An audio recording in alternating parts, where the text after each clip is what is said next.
Assalamualaikum warahmatullahi wabarakatuh. Nama saya Iskarim Aziza dari kelas Hukum Ekonomi Syariah E akan menyampaikan materi saya mengenai Letter of Credit.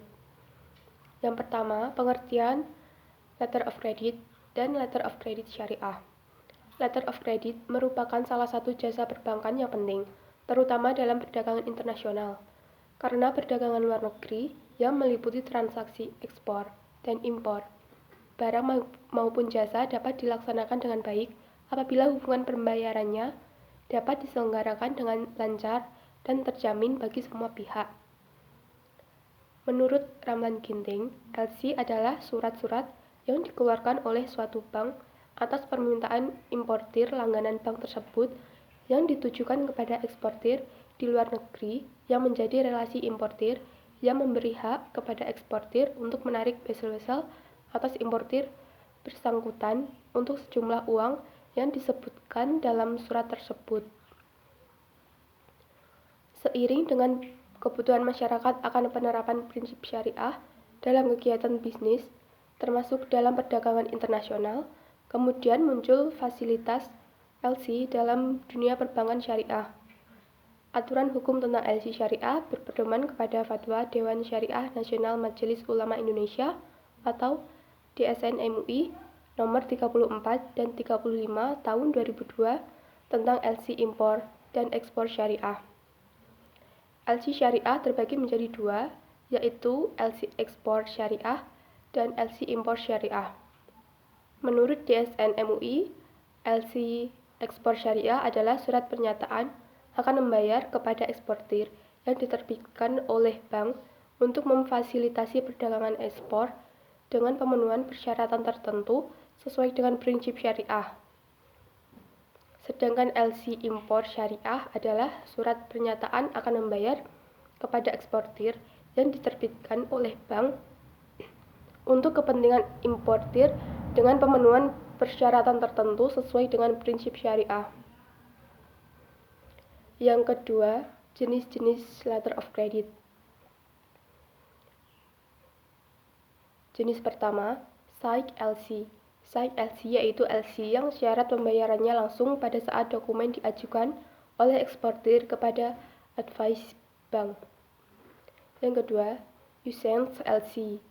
Usance LC yaitu LC yang pembayarannya baru dapat dilakukan dengan tenggang waktu tertentu. Misalnya 1 bulan dari pengapalan barang atau 1 bulan setelah penunjukan dokumen. Yang ketiga, Revocable LC. Revocable LC yaitu LC yang setiap saat dapat dibatalkan atau diubah secara sepihak oleh opening bank tanpa pemberitahuan terlebih dahulu kepada beneficiary. Yang keempat, Irrevocable LC. Irrevocable LC yaitu LC yang tidak dapat dibatalkan atau diubah tanpa persetujuan dari semua pihak yang terlibat. Yang kelima, Restricted LC. Restricted LC yaitu LC yang pembayarannya atau penerusan LC hanya dibatasi kepada bank-bank tertentu saja yang namanya tercantum dalam LC. Yang keenam, Unrestricted LC. Unrestricted LC yaitu LC yang membebaskan negosiasi dokumen di bank manapun. Yang ketujuh, Red Clause LC. Red Clause LC yaitu LC di mana bank-bank pembuka LC memberi kuasa kepada bank pembayar untuk membayar uang muka kepada beneficiary sebagian atau seluruh nilai LC sebelum beneficiary menyerahkan dokumen. Yang ke-8, Revolving LC. Revolving LC yaitu LC yang penggunaannya dapat dilakukan secara berulang-ulang. Yang ke-9, Transferable LC. Transferable LC yaitu LC yang memberikan kepada beneficiary untuk memindahkan sebagian atau seluruh nilai LC kepada satu atau beberapa pihak lainnya. Selanjutnya, keuntungan atau manfaat LC dan LC syariah. Keuntungan yang diperoleh eksportir dari LC diantaranya, yang pertama, kepastian pembayaran dan menghindari resiko. Yang kedua, penguangan dokumen langsung dapat dilakukan. Yang ketiga, biayanya kecil. Yang keempat, terhindar dari resiko pembatasan transfer valuta. Yang kelima, berkemungkinan memperoleh uang muka atau kredit tanpa bunga. Selanjutnya, keuntungan yang diperoleh importer dari LC diantaranya. Yang pertama, pembukaan LC dapat diartikan bahwa opening bank meminjamkan nama baik dan reputasinya kepada importir, sehingga dapat dipercayai oleh eksportir.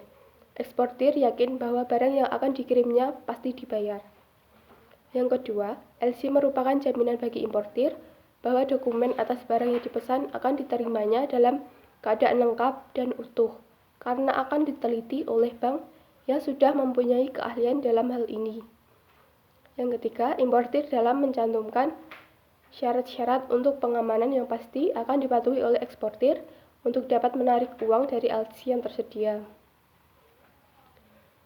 Dan selanjutnya, manfaat adanya transaksi LC syariah diantaranya. Yang pertama, bagi bank, manfaatnya sebagai sumber pendapat dalam bentuk imbalan atau free dari akad wakalah bil ujrah dan kafalah. Manfaat selanjutnya sebagai sumber pendapatan dalam bentuk bagi hasil dari akad wakalah bil ujrah dan mudharabah. Manfaat yang ketiga merupakan sumber pendapatan dalam bentuk imbalan dari akad wakalah bil ujrah dan hawalah.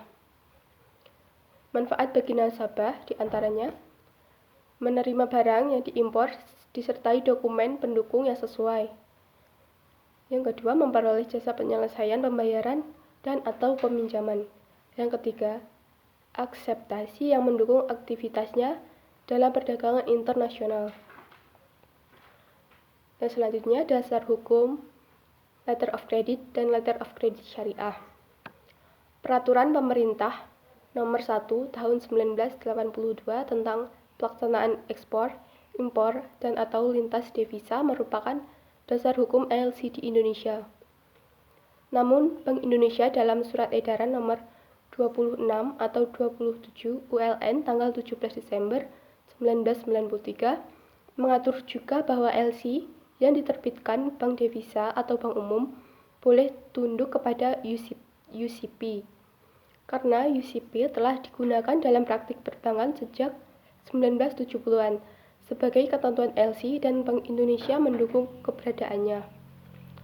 Untuk dasar hukum LC syariah mengacu kepada fatwa DSN MUI nomor 34 DSN MUI 2002 tentang LC impor syariah dan fatwa DSN MUI nomor 35 DSN MUI 2002 tentang LC ekspor syariah.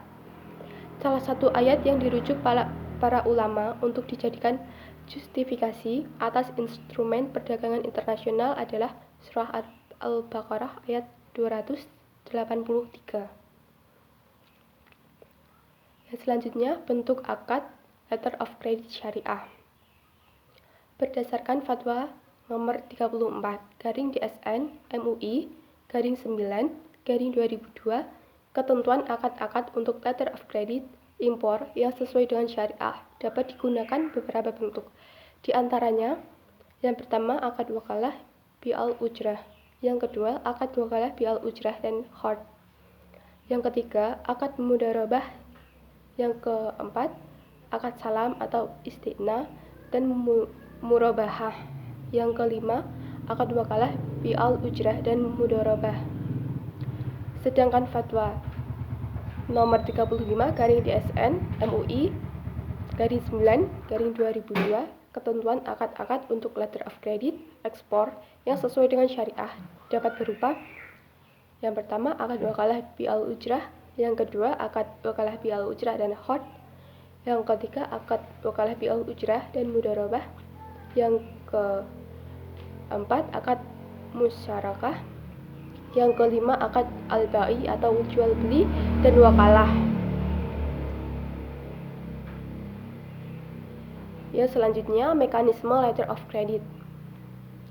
Mekanisme letter of credit yang pertama, pembeli dan penjual mengadakan kontrak penjualan yang antara lain menyebutkan bahwa pembayaran atas transaksi yang diperjanjikan menggunakan letter of credit. Yang kedua, pembeli menginstruksikan membuka LC kepada bank relasinya atau issuing bank untuk kepentingan pihak penjual atau beneficiary.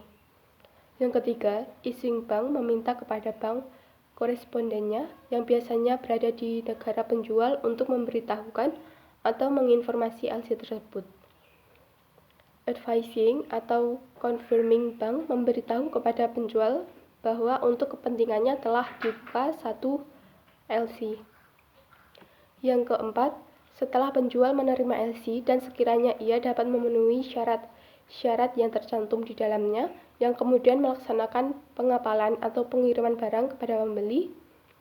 Yang kelima, penjual menyerahkan dokumen pengapalan atau pengangkutan beserta dokumen-dokumen lain yang diminta kepada bank yang disebutkan dalam LC di mana kredit itu berlaku dengan pembayaran, akseptasi, atau negosiasi. LC dalam hal tersebut termasuk jenis yang dapat dinegosiasi oleh setiap bank. Muka dokumen yang bersangkutan dapat diserahkan kepada bank pilihan penjual untuk dinegosiasi. Yang keenam, bank memeriksa dokumen tersebut dan apabila telah memenuhi syarat serta kondisi yang ditetapkan, kemudian melakukan pembayaran, mengakses atau menegosiasi atas dasar LC yang bersangkutan. Yang ketujuh, bank koresponden mengirimkan dokumen kepada issuing bank. Yang kedelapan, issuing bank memeriksa dokumen dan jika ternyata seluruhnya telah sesuai dan memenuhi persyaratan dalam LC, kemudian reimburse menurut cara yang telah disetujui sebelumnya kepada confirming bank atau bank lain yang telah melakukan pembayaran, akseptasi atau negosiasi atas dasar LC yang bersangkutan. Yang kesembilan, apabila dokumen telah diperiksa oleh issuing bank dan kedapatan sesuai dengan yang diminta dalam LC, kemudian diserahkan kepada pihak pembeli setelah pembeli menebus dokumen tersebut atau memenuhi perjanjian yang telah disepakati sebelumnya. Yang terakhir, pembeli mengirimkan dokumen pengangkutan kepada perusahaan pelayaran atau perusahaan angkutan lainnya dalam rangka pengurusan pengiriman barang ke gudang pembeli.